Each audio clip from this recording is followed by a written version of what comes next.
Sejam bem-vindos ao canal Crescendo em Cristo. Solidão de Joyce Meyer. Dia 2. A solidão tem cura. Leitura bíblica. Transformarei o lamento deles em júbilo, eu lhes darei consolo e alegria em vez de tristeza. Jeremias 31, versículos 13. A solidão não é um pecado. Portanto, se você está dominado por esse sentimento, não acrescente culpa ao seu pesado fardo. Ela também tem cura, não importa qual seja a sua origem ou causa. Os que mais padecem desse mal, que é também uma forma de dor, são os indivíduos inseguros ou extremamente tímidos, aqueles que sentem o peso da incompreensão, os que ocupam posições de liderança, os divorciados e solteiros, os viúvos, os idosos, os que se sentem rejeitados, os que se sentem fora dos padrões impostos pela sociedade ou diferentes das outras pessoas, os que sofreram abusos, os incapazes de manter relacionamentos saudáveis, principalmente com o sexo oposto, os que necessitam mudar de emprego ou mesmo de atividade, e assim por diante. São muitas as causas que provocam a solidão, mas o que muitas pessoas não entendem é que não são obrigadas a conviver com esse sentimento. É possível enfrentar a solidão e lidar com ela. A palavra solidão origina-se da raiz só, cuja definição encontramos como o que vive sem companhia, afastado da convivência, ermo, que vive longe ou em lugar despovoado. Os adjetivos são solitário, que significa isolado, que vive só, desacompanhado, e sozinho, completamente só, abandonado, desamparado. Com frequência, a solidão manifesta-se como uma dor interior, uma espécie de vácuo emocional ou um anseio profundo por afeto. Seus efeitos colaterais incluem sentimentos de vazio, de inutilidade ou de falta de objetivos. Mas o efeito colateral mais nocivo da solidão é a depressão que, em casos agudos, pode levar ao suicídio. É muito triste constatar que muitas pessoas cometem suicídio tanto porque não sabem lidar, adequadamente, com o sentimento de solidão, como porque não desejam enfrentá-lo e lidar com esse sentimento de forma realista. Mesmo cristãos são presas fáceis desse poderoso inimigo. Estar só não significa ser solitário. Com base nos principais dicionários da língua portuguesa, podemos definir a palavra só como desacompanhado, consigo mesmo. Outras palavras, como o solitário e sozinho, transmitem, na realidade, um sentimento de isolamento, resultado da falta de companhia. Você está só, independente, consigo mesmo, desacompanhado, ou solitário, isolado, abandonado, abatido pela falta de companhia? Há uma diferença. É muito importante compreender que o fato de se estar só não significa sentir-se solitário ou abandonado. A recíproca é verdadeira, pois estar rodeado de pessoas não garante a ausência do sentimento de solidão. As condições que dão origem à solidão são, algumas vezes, situações transitórias. Uma pessoa que deixa suas amizades para trás ao fixar residência em outra cidade pode experimentar um sentimento temporário de solidão, mas com o passar do tempo ela fará novos amigos. No entanto, muitas situações que originam a solidão possuem caráter mais permanente, e essas são as questões com as quais temos de lidar.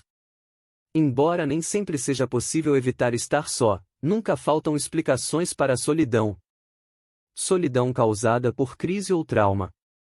Muitas vezes, a origem da solidão é um trauma ou uma crise resultante da morte de pessoas queridas, cônjuge, filho, pais, amigos íntimos ou parentes, do divórcio ou da separação. Quando acontece algo que nos faz compreender que a nossa vida nunca mais será a mesma, isso, frequentemente, gera um trauma ou uma crise que pode nos levar à solidão e ao desespero. Por sua própria natureza, uma situação crítica ou traumática exige que façamos movimentos em uma direção ou em outra, que nos tornemos melhores ou piores, que a superemos ou sejamos subjugados por ela. Todos nós já vimos filmes que mostram uma pessoa seriamente enferma, cujo médico chama a família e diz: "Eu fiz tudo o que podia." Mas a situação chegou ao seu ponto crítico. Daqui para frente, não posso fazer mais nada. O que o médico quer dizer é que, nas horas seguintes, a pessoa poderá começar a reagir ou poderá morrer. As crises sempre provocam mudanças que, geralmente, são sempre muito penosas e difíceis para as pessoas envolvidas.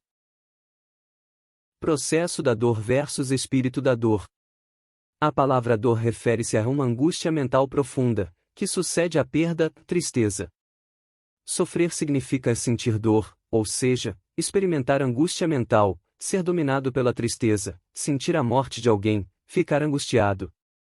É importante salientar que o processo da dor é necessário e saudável, tanto mental, como emocional e fisicamente. Uma pessoa que se recusa a sofrer quase sempre não está encarando a realidade, e essa atitude trará efeitos devastadores ao seu ser. O espírito da dor é uma questão totalmente diferente. Se não enfrentado, logo assumirá o controle e destruirá a vida da pessoa que sofreu a perda. Se não for encarado e controlado, consumirá a saúde, a força, a vitalidade, até mesmo a própria vida da pessoa.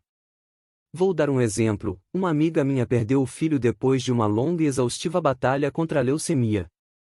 Quando o garoto faleceu, toda a família foi duramente atingida pelo golpe.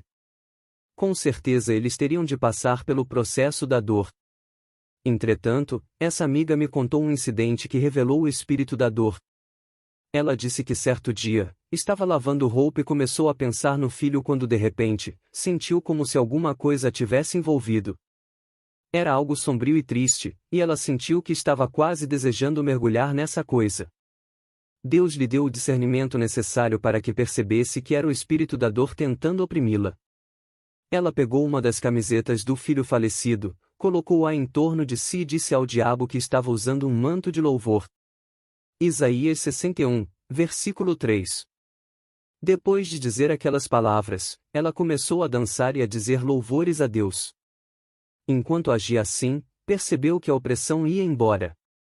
Essa mulher podia ter aberto a porta para problemas duradouros, caso não tivesse enfrentado agressivamente aquele espírito de dor opressivo e lidado com ele de maneira bastante firme. Lamento transformado em alegria. Bem-aventurados os que choram, pois serão consolados. Mateus 5, versículo 4. Na Bíblia encontramos inúmeras referências aos que choram. Em Jeremias 31, versículo 13, o Senhor fala por intermédio do profeta: então as moças dançarão de alegria, como também os jovens e os velhos. Transformarei o lamento deles em júbilo, eu lhes darei consolo e alegria em vez de tristeza.